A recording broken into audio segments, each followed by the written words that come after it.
Praise the Lord. Hallelujah. സ്തോത്രം സ്തോത്രം സ്തോത്രം സ്തോത്രം സ്തോത്രം സ്തോത്രം സ്തോത്രം. കർത്താവിൻ്റെ അതിപരിശുദ്ധമായ തിരുനാമം ഈ അനുഗ്രഹിക്കപ്പെട്ട പ്രഭാതത്തിൽ വാഴ്ത്തപ്പെടുമാറാകട്ടെ. പ്രിയപ്പെട്ട ദൈവമക്കളെ, നമുക്ക് ഒരുമിച്ച് 2025 മെയ് മാസം 24 നമ്മുടെ പ്രാർത്ഥനയുടെയും ഉപവാസത്തിൻ്റെ ആരംഭ ദിവസത്തിൽ നമുക്ക് ഒരുമിച്ച് കർത്താവിനെ ആരാധിക്കുവാനും സ്തുതിക്കുവാനും സ്വർഗീയ പിതാവ് തന്നിരിക്കുന്ന നല്ല സമയത്തിനായിട്ട് നമുക്ക് നന്ദിയോടെ സ്തോത്രം ചെയ്യാം. Hallelujah, hallelujah, hallelujah. സ്തോത്രം സ്തോത്രം സ്തോത്രം സ്തോത്രം സ്തോത്രം. കഴിഞ്ഞ പകൽക്കാലം മുഴുവൻ നമ്മുടെ കർത്താവ് നമ്മളെ കാത്തുപരിപാലിച്ചില്ല. ഓർത്ത് നോക്കി, എത്ര അത്ഭുതകരമായിട്ടാണ് കഴിഞ്ഞ പകൽക്കാലം കർത്താവ് നടത്തിയത്. അതിനായിട്ട് നമുക്ക് സ്തോത്രം ചെയ്യാം. നമ്മുടെ കരങ്ങളെ ഉയർത്തിയിട്ട് പറ, കർത്താവേ, കഴിഞ്ഞ പകൽക്കാലം ഞങ്ങളെ അത്ഭുതമായി നടത്തിയതിന് സ്തോത്രം സ്തോത്രം സ്തോത്രം സ്തോത്രം സ്തോത്രം. രാത്രികാലം നല്ല ഉറക്കം തന്നതിന് സ്തോത്രം സ്തോത്രം സ്തോത്രം സ്തോത്രം സ്തോത്രം. ആരോഗ്യത്തോടെ സൗഖ്യത്തോടെ രാവിലെ ഉണർത്തിയ ദൈവകൃപയ്ക്കായി സ്തോത്രം സ്തോത്രം സ്തോത്രം സ്തോത്രം സ്തോത്രം. ഈ പകൽക്കാലം ക്രിസ്തയേശുവിൽ നമ്മളെ ജയത്തോടെ നടത്തുന്ന ദൈവത്തിന് കരങ്ങളെ ഉയർത്തി ഒന്നുകൂടെ പറഞ്ഞാട്ടെ, കർത്താവേ സ്തോത്രം സ്തോത്രം സ്തോത്രം സ്തോത്രം സ്തോത്രം. ഞങ്ങളങ്ങേ ആരാധിക്കുന്നു, ഞങ്ങളങ്ങേ സ്തുതിക്കുന്നു, ഞങ്ങളങ്ങേക്ക് നന്ദി പറയുന്നു. അങ്ങയുടെ നാമത്തെ ഞങ്ങൾ ഉയർത്തുന്നു കർത്താവേ. അങ്ങയുടെ നാമം സകല നാമത്തിലും മേലായ നാമമാകിയാൽ സ്തോത്രം. ഞങ്ങൾക്ക് ഒരുമിച്ച് ഈ പ്രഭാതത്തിൽ അങ്ങ് ചെയ്ത നന്മകളെ ഘോഷിപ്പാൻ കർത്താവേ, അങ്ങ് ഞങ്ങളെ നടത്തിയ വിധങ്ങളെ ഓർക്കുവാൻ, അങ്ങ് ഞങ്ങളെ പരിപാലിച്ചതൊക്കെ ഓർക്കുവാൻ അങ്ങ് തന്നിരിക്കുന്ന ഈ നല്ല സമയത്തിനായിട്ട് കർത്താവിന് സ്തോത്രം ചെയ്യുന്നു. അങ്ങ് നല്ലവൻ, അങ്ങയുടെ ദയ ഇന്നും എന്നേക്കുമുള്ളത്. യഹോവ നല്ലവനല്ലോ, അങ്ങയുടെ ദയ ഇന്നും എന്നേക്കുമുള്ളത്. അങ്ങ് ഏകനായി മഹാത്ഭുതങ്ങളെ ചെയ്യുന്നവനാകിയാൽ ഞങ്ങൾ കർത്താവെ അങ്ങേക്ക് സ്തോത്രം ചെയ്യുന്നു. ഈ അനുഗ്രഹിക്കപ്പെട്ട ദിവസം കർത്താവിൻ്റെ കരങ്ങളിലേക്ക് ഞങ്ങളെ ഏൽപ്പിച്ചു തരുന്നു.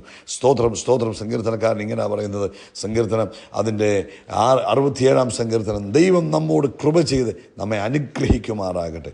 കർത്താവ് തൻ്റെ മുഖത്തെ നമ്മുടെ മേൽ പ്രകാശിപ്പിക്കുമാറാകട്ടെ. കർത്താവിൻ്റെ വഴി ഭൂമിയിലും കർത്താവിൻ്റെ രക്ഷ സകല ജാതികളുടെ ഇടയിൽ അറിയേണ്ടതിന് തന്നെ ദൈവമേ, ജാതികൾ കർത്താവിനെ സ്തുതിക്കും, സകല ജാതികളും കർത്താവിനെ സ്തുതിക്കും.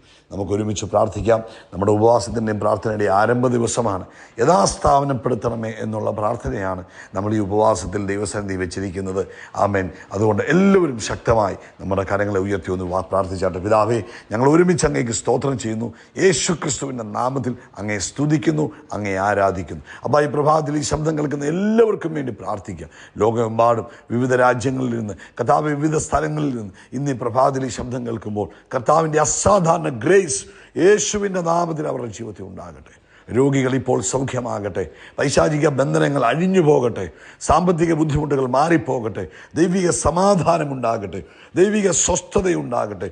പരിശുദ്ധാത്മാവിൻ്റെ സന്തോഷം എല്ലാവരുടെയും ഉള്ളങ്ങളിൽ യേശുവിൻ്റെ നാമത്തിൽ ഉണ്ടാകട്ടെ. കർത്താവെ, ഞങ്ങൾ ഒരുമിച്ച് പ്രാർത്ഥിക്കുന്നു. പ്രത്യേകിച്ച് കർത്താവെ, ബ്രെയിനകത്ത് ബ്ലീഡിങ് വന്ന് ബുദ്ധിമുട്ട് അനുഭവിക്കുന്നവർ യേശുവിൻ്റെ നാമത്തിൽ അത്ഭുതകരമായ സൗഖ്യം പ്രാപിക്കട്ടെ. ആ ബ്ലീഡിങ് ബ്ലീഡ് ചെയ്യുന്നത് യേശുവിൻ്റെ നാമത്തിൽ ഹീലാകട്ടെ. ആ ബ്ലീഡിങ് സ്റ്റോപ്പ് ആകട്ടെ. കർത്താവിൻ്റെ അത്ഭുത പ്രവൃത്തി നടക്കണം. യാതൊരു കോംപ്ലിക്കേഷൻസും ഉണ്ടാകാതെ കർത്താവ് സൂക്ഷിക്കുന്നതിന് സ്തോത്രം ചെയ്യുന്നു. കൈകാലുകൾക്ക് അനുഭവിക്കുന്ന അതിവേദനകൾ ഇപ്പോൾ യേശുവിൻ നാമത്തിൽ സൗഖ്യമാകട്ടെ. മൊബിലിറ്റി കൊണ്ടായിരിക്കുന്ന ബുദ്ധിമുട്ടുകൾ യേശുവിൻ്റെ നാമത്തിൽ സൗഖ്യമാകട്ടെ. അതുപോലെ ഹല്ലേലൂയ, മൂക്കിനകത്ത് ദശയുണ്ടായി ശ്വാസമെടുക്കുന്നതിന് ബുദ്ധിമുട്ട് അനുഭവിക്കുന്ന കുഞ്ഞുങ്ങൾ ഇപ്പോൾ യേശുവിൻ നാമത്തിൽ സൗഖ്യമാകട്ടെ. തൊണ്ടയ്ക്കുള്ള ബുദ്ധിമുട്ടുകളും കർത്താവായ യേശു ക്രിസ്തുവിൻ്റെ നാമത്തിൽ മാറിപ്പോകട്ടെ. ഞങ്ങൾ ഒരുമിച്ച് അങ്ങേ സ്തുതിക്കുന്നു. ഞങ്ങൾ ഒരുമിച്ച് അങ്ങേക്ക് നന്ദി പറയുന്നു. കർത്താവെ, ഇന്ന് ഈ ഉപവാസ പ്രാർത്ഥനയുടെ ആരംഭ ദിവസമാണല്ലോ. ഉപവാസത്തോടും പ്രാർത്ഥനയോടും കൂടെ കർത്താവിൻ്റെ സന്നിധിയിലായിരിക്കുന്ന എല്ലാവരെയും കർത്താവ് അനുഗ്രഹിക്കണം. അവരുടെ ജീവിതത്തിൽ പ്രത്യേക നന്മകളെ കൊടുക്കണം. കർത്താവെ, ജീവിതത്തിൽ എവിടെയാണോ സ്ഥാനം തെറ്റി നിൽക്കുന്നത് അതെല്ലാം അതാതിൻ്റെ സ്ഥാനത്തേക്ക് വരുവാൻ കർത്താവ് ഇടവരുത്തുന്നതിനായി സ്തോത്രം. പ്രത്യേകിച്ച് കർത്താവെ, ആത്മീക ജീവിതത്തിലാണെങ്കിലും ഭൗതിക ജീവിതത്തിലാണെങ്കിലും കുടുംബജീവിതത്തിലാണെങ്കിലും ശരീരത്തിലാണെങ്കിലും യേശുവിൻ്റെ നാമത്തിൽ ഒരു യഥാസ്ഥാപനം ഉണ്ടാകട്ടെ. അത്ഭുതകരമായ ദൈവപ്രവൃത്തി നടക്കുവാൻ ഞങ്ങൾ ഒരുമിച്ച് പ്രാർത്ഥിക്കുന്നു. കർത്താവിൻ്റെ കരത്തിൽ ഏൽപ്പിക്കുന്നു. പ്രാർത്ഥന കേട്ടതിനായിട്ട് ഞങ്ങൾ സ്തോത്രം ചെയ്യുന്നു. ലോകത്തെമ്പാടുമുള്ള ദൈവമക്കളെ അനുഗ്രഹിക്കുന്നു. ദൈവദാസന്മാരെ ഞങ്ങൾ അനുഗ്രഹിക്കുന്നു. കർത്താവിൻ്റെ കൃപ എല്ലാവരോടും കൂടെ ഇരിക്കണം. ക്രിസ്തുയേശുവിൻ നാമത്തിൽ തന്നെ. ആമേൻ, ആമേൻ, ആമേൻ. കർത്താവ് നിങ്ങളെ ധാരാളമായിട്ട് അനുഗ്രഹിക്കട്ടെ. വലിയ ദൈവകൃപ നിങ്ങളുടെ മേൽ പകർന്ന് കർത്താവ് നിങ്ങളെ കൈ പിടിച്ച് നടത്തട്ടെ എന്ന് പ്രാർത്ഥിക്കുന്നു. പ്രത്യേകിച്ച് പ്രിയപ്പെട്ടവരെ, മറക്കല്ലേ, നമുക്കിന്ന് ഉപവാസം തുടങ്ങുന്നു. പ്രാർത്ഥിക്കുക. ഈ പകൽക്കാലം നിങ്ങൾക്ക് എത്രമാത്രം സമയം കർത്താവിനോടുകൂടെ സ്പെൻഡ് ചെയ്യാൻ പറ്റുമോ അതിനനുസരിച്ച് സ്പെൻഡ് ചെയ്യണം. ജോലിയുള്ളവരാകാം, നിങ്ങൾക്ക് പല ഉത്തരവാദിത്തങ്ങളൊക്കെ ഉള്ളവരാകാം. എന്നാൽ അതിൻ്റെ നടുവിലും അല്പസമയങ്ങൾ മാറ്റി മാറ്റി വെച്ച് കർത്താവിൻ്റെ കൂടെ ഇരിപ്പാൻ നമ്മൾ തയ്യാറായാൽ അത് നമ്മുടെ ജീവിതത്തിൽ അനുഗ്രഹമാകും. പ്രത്യേകിച്ച് ശ്രദ്ധിച്ച്, നിങ്ങൾ പ്രാർത്ഥിക്കുകയും ഉപവാസത്തിലൊക്കെ ആയിരിക്കുമ്പോൾ നിങ്ങൾ കുടുംബമായിട്ടാകാൻ പറ്റുമെങ്കിൽ എല്ലാവരെയും അതിനകത്ത് പങ്കെടുപ്പിക്കണം. അതുപോലെ വൈകിട്ട് 7 മണി മുതൽ നമുക്ക് സഭാ ഹാളിൽ വെച്ച് ആരാധനയുണ്ടാകും, പ്രാർത്ഥനയുണ്ടാകും. അപ്പോൾ അതിൽ പ്രത്യേകം ഒരുങ്ങുക, പങ്കെടുക്കുക. ദൈവം നിങ്ങളെ അനുഗ്രഹിക്കട്ടെ. കർത്താവിൻ്റെ സമാധാനം ഈ മീറ്റിങ്ങുകളിലൂടെ നിങ്ങളുടെ ജീവിതത്തിലേക്ക് നിറഞ്ഞു കവിയട്ടെ എന്ന് പ്രാർത്ഥിക്കുന്നു. ഇന്ന് ഈ ഉപവാസ പ്രാർത്ഥനയുടെ ആദ്യത്തെ ദിവസമാണ്. എഫേസ്യ ലേഖനം അതിൻ്റെ 4-ാം അധ്യായത്തിൻ്റെ അവസാനത്തെ 2 വാക്യം നമുക്ക് വായിക്കാം. അവിടെ ഇങ്ങനെ എഴുതിയിരിക്കുന്നത്: എല്ലാ കയ്പും കോപവും ക്രോധവും കുറ്റാരവും ദൂഷണവും സകല ദുർഗുണവുമായി നിങ്ങളെ വിട്ടൊഴിഞ്ഞു പോകട്ടെ. നിങ്ങൾ തമ്മിൽ ദയയും മനസ്സലിവുമുള്ളവരായി നാം ദൈവം ക്രിസ്തുവിൽ നിങ്ങളോട് ക്ഷമിച്ചതുപോലെ അന്യോന്യം ക്ഷമിപ്പീൻ. ഇതാണ് പരിശുദ്ധാത്മാവ് ഇന്ന് പ്രഭാതത്തിൽ ഈ ഉപവാസത്തിൻ്റെ ആരംഭ ദിവസത്തിൽ നമ്മളെ ഓർപ്പിക്കുന്നത്. അപ്പം ജീവിതത്തിൽ പലതരത്തിലുള്ള സാഹചര്യങ്ങൾ വരും. നമുക്ക് ചുറ്റുമുള്ള ആളുകൾ പലതരത്തിൽ നമ്മളോട് ഇടപെടുകയും നമ്മളോട് ചിലപ്പോൾ സ്നേഹം കാണിക്കാം, ചിലപ്പോൾ വിരോധം കാണിക്കാം, ചിലപ്പോൾ നമുക്ക് ഇഷ്ടമുള്ളത് ചെയ്തെന്നിരിക്കും, നമുക്ക് ഇഷ്ടമില്ലാത്തത് ചെയ്തെന്നിരിക്കും. പല കാര്യങ്ങൾ നമ്മുടെ ജീവിതത്തിൽ ചുറ്റും ഉണ്ടാകാം. പക്ഷേ നമ്മൾ ഒരിക്കലും തിന്മയ്ക്ക് പകരം തിന്മ ചെയ്യരുത്, ദോഷത്തിന് പകരം ദോഷം ചെയ്യരുത്. നമ്മളെപ്പോഴും സ്നേഹത്തിൽ നടക്കണമെന്ന് കർത്താവായ യേശു ക്രിസ്തു നമ്മളെ ഓർപ്പിക്കുകയാണ്. ആമേൻ. യോഹന്നാന്റെ സുവിശേഷം 13:25 ഇങ്ങനെ പറഞ്ഞത്: നിങ്ങൾക്ക് പരസ്പരം സ്നേഹമുണ്ടെങ്കിൽ നിങ്ങൾ എൻ്റെ ശിഷ്യന്മാർ ആണെന്ന് എല്ലാവരും അറിയും.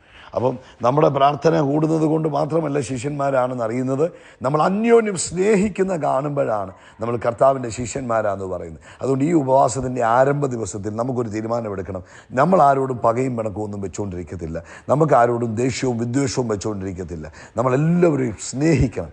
ആമേൻ. അത് കർത്താവ് ആഗ്രഹിക്കുന്നു. മത്തായിയുടെ സുവിശേഷം 5:44 ആമേൻ, കർത്താവ് ഇങ്ങനെ പറയും: നിങ്ങളുടെ ശത്രുക്കളെ സ്നേഹിക്കണം, നിങ്ങളെ ശപിക്കുന്നവരെ നിങ്ങൾ അനുഗ്രഹിക്കണം, നിങ്ങളെ വെറുക്കുന്നവരോട് നിങ്ങൾ നന്മ ചെയ്യുവീൻ. ഹല്ലേലൂയ. നിങ്ങളെ ദ്രോഹിക്കുന്നവർക്കും ഉപദ്രവിക്കുന്നവർക്കും വേണ്ടി നിങ്ങൾ എന്ത് ചെയ്യണം? പ്രാർത്ഥിക്കണം. ആമേൻ. എഫേസ്യ ലേഖനം 5-ന്റെ ആരംഭവാക്യത്തിൽ ഇങ്ങനെ പറയുന്നത്: ആകയാൽ പ്രിയ മക്കൾ എന്ന പോലെ ആമേൻ ദൈവത്തിൻ്റെ മാതൃക പിന്തുടരുക. ആമേൻ. ക്രിസ്തു നമ്മെ സ്നേഹിച്ചതുപോലെ നമ്മൾ സ്നേഹത്തിൻ്റെ വഴിയിൽ നടക്കണം. അപ്പം ഈ ഉപവാസത്തിൽ പ്രിയപ്പെട്ടവരെ, ആരംഭ ദിവസം നമ്മൾ ആദ്യം കേൾക്കുന്ന സന്ദേശം സ്നേഹത്തിൽ നടക്കണം. ആമേൻ. ഞാൻ പറഞ്ഞല്ലോ, നമ്മുടെ ചുറ്റും പലതരത്തിലുള്ള സാഹചര്യങ്ങളുണ്ടാകും. വീടിനകത്തുണ്ടാകാം, സിബ്ലിങ്സിൽ നിന്നുണ്ടാകാം, ആമേൻ, കൂടെ ജോലി ചെയ്യുന്നവരിൽ നിന്നുണ്ടാകാം, മാതാപിതാക്കളിൽ നിന്നുണ്ടാകാം, ആമേൻ, സഹവിശ്വാസികളിൽ നിന്നുണ്ടാകാം. പലരിൽ നിന്നും നമ്മൾക്ക് ആമേൻ ദേഷ്യം വരുന്ന, വിദ്വേഷം ഉണ്ടാക്കുന്ന പലതും നമ്മുടെ ചുറ്റും വരാം. പക്ഷെ അതിൻ്റെ നടുവിൽ ആമേൻ അതിനെ നമ്മൾ സഹിച്ചിട്ട് ആമേൻ അത് നമ്മുടെ ജീവിതത്തെ ബാധിക്കരുത്. അതിനോട് പ്രതികരിക്കാതിരിക്കുക. ആമേൻ. ആ തടസ്സത്തെ നിങ്ങൾ മറികടക്കുക. ഒരിക്കലും കയ്പ് നിങ്ങളുടെ ഉള്ളിൽ വെച്ചുകൊണ്ട് നടക്കരുത്. കയ്പ് ആരോടും വെച്ചുകൊണ്ടിരിക്കരുത്. ആ കയ്പ് നിങ്ങളുടെ ആത്മീക യാത്രയുടെ പുരോഗതിയെ ബാധിക്കും. പ്രത്യേകിച്ച് സുഹൃത്തുക്കളുമായിട്ടോ അയൽക്കാരുമായിട്ടോ ആരുമായിട്ടാണെങ്കിലും ആർക്കെതിരെയാണെങ്കിലും നിങ്ങളുടെ ഉള്ളിൽ കയ്പിരുന്നാൽ അത് നിങ്ങളുടെ മുൻപോട്ടുള്ള യാത്രയെ അത് മുൻപോട്ടുള്ള യാത്രയെ ബാധിക്കുക. നിങ്ങളുടെ ചക്രത്തിൻ്റെ വേഗത കുറയാൻ സാധ്യതയുണ്ട്. അതുപോലെ തന്നെ ഈ നെഗറ്റീവായിട്ടുള്ള വികാരങ്ങൾ, അതായത് നമുക്ക് ചിലപ്പോൾ ഉണ്ടായിരിക്കുന്ന ചില ചിന്തകൾ, അത് ഇനിയിപ്പോൾ എന്നുള്ള നെഗറ്റീവ് വിചാരങ്ങൾ, അതും മുമ്പോട്ടുള്ള യാത്രയ്ക്ക് തടസ്സമാണ്. അതുകൊണ്ട് ഈ ഉപവാസത്തിൻ്റെ ആരംഭ ദിവസത്തിൽ നമുക്കൊരു തീരുമാനമെടുക്കും. നമ്മളെ തന്നെ ഒന്ന് ശുദ്ധീകരിച്ച് നമ്മുടെ ഉള്ളിൽ കിടക്കുന്ന കയ്പും മറ്റുള്ളവരെക്കുറിച്ചുള്ള നെഗറ്റീവ് ചിന്തകളും ആമേൻ മറ്റുള്ളവരോട് തോന്നിയിട്ടുള്ള വിരോധങ്ങളും ഒക്കെ നമുക്കൊന്ന് മാറ്റിവെച്ചിട്ട് ആമേൻ നമുക്ക് കർത്താവിനോട് ചേർന്ന് ഒരു വിശുദ്ധ ജീവിതത്തിലേക്ക്, അതായത് ആമേൻ മറ്റുള്ളവരുമായിട്ടുള്ള ബന്ധത്തിൽ ഒരു വിശുദ്ധി നമുക്ക് ആചരിക്കണം. മറ്റുള്ളവരുമായിട്ടുള്ള ബന്ധത്തിൽ നമുക്കൊരു ഒരു കഴുകൽ ആവശ്യമാണ്. അപ്പം ഇത് ഉപവാസത്തിൻ്റെ ആരംഭ ദിവസമല്ലേ, നമ്മൾ യഥാസ്ഥാനപ്പെടുന്ന ദിവസങ്ങളാണ്. അപ്പം കർത്താവുമായി നമുക്ക് മറ്റുള്ളവരായിട്ടൊരു നിരപ്പ് പ്രാപിച്ച്, ഈ സ്നേഹമെന്ന് പറഞ്ഞാൽ ഒരു ചിരി മാത്രമല്ല, ആഴമേറിയതായിരിക്കും. ചിലർ എല്ലാവരെയും കാണുമ്പോൾ ചിരിക്കും, പക്ഷേ ഉള്ളത്തിൽ ഭയങ്കര കയ്പായിരിക്കും, അല്ലെങ്കിൽ പല്ല് കടിച്ചുകൊണ്ടായിരിക്കും ചിരിക്കുന്നത്. അങ്ങനെ ആകില്ല. ഒരു ചെറിയ ചിരിയിലല്ല, നമുക്ക് യഥാർത്ഥ സ്നേഹത്തിലേക്ക് മാറാം. കർത്താവ് നിങ്ങളെ അനുഗ്രഹിക്കട്ടെ. ആമേൻ. ആമേൻ കയ്പ് മാറ്റിക്കളയാം, വിദ്വേഷം മാറ്റിക്കളയാം. ഈ ഉപവാസത്തിൽ ജീവിത വിശുദ്ധിയോടുകൂടെ ആമേൻ മറ്റുള്ളവരുമായിട്ടുള്ള ബന്ധത്തിൽ നമുക്ക് യഥാസ്ഥാപനത്തോടുകൂടെ നമുക്ക് മുന്നേറാം. കർത്താവ് അതിനായിട്ട് നമ്മളെ സഹായിക്കട്ടെ. കണ്ണുകളൊന്ന് അടച്ച് ആ കൈയൊന്ന് നെഞ്ചത്തോട്ട് വെച്ച് എന്നിട്ടൊന്ന് ചിന്തിച്ച് നോക്കി, ആരോടെങ്കിലും കയ്പ് മനസ്സിലിരിപ്പുണ്ടോ? അവരെ കാണുമ്പോൾ നമ്മുടെ മുഖത്തിന് ഒരു വാട്ടം വരുന്നുണ്ടോ? നമുക്ക് ഒരു സന്തോഷം വരാതിരിക്കുന്ന അനുഭവം. എന്നാൽ അങ്ങനെയൊക്കെയുള്ള അനുഭവങ്ങൾ ഈ ഉപവാസത്തിൽ കളഞ്ഞിട്ട് ആമേൻ വിശുദ്ധിയോടെ എല്ലാവരോടും സ്നേഹത്തോടെ നമുക്ക് മുന്നേറാം. കർത്താവ് നിങ്ങളെ അനുഗ്രഹിക്കട്ടെ. യേശുക്രിസ്തുവിൻ്റെ നാമത്തിൽ നമ്മൾ ആകാശത്തിലെ നക്ഷത്രങ്ങൾ പോലെ കടൽ തീരത്തിലെ മണത്തരി പോലെ അത്യന്തം വർദ്ധിച്ചു വരികയും we are blessed, we are really blessed, we are permanently blessed and highly favoured. God bless you, God bless you, God bless U.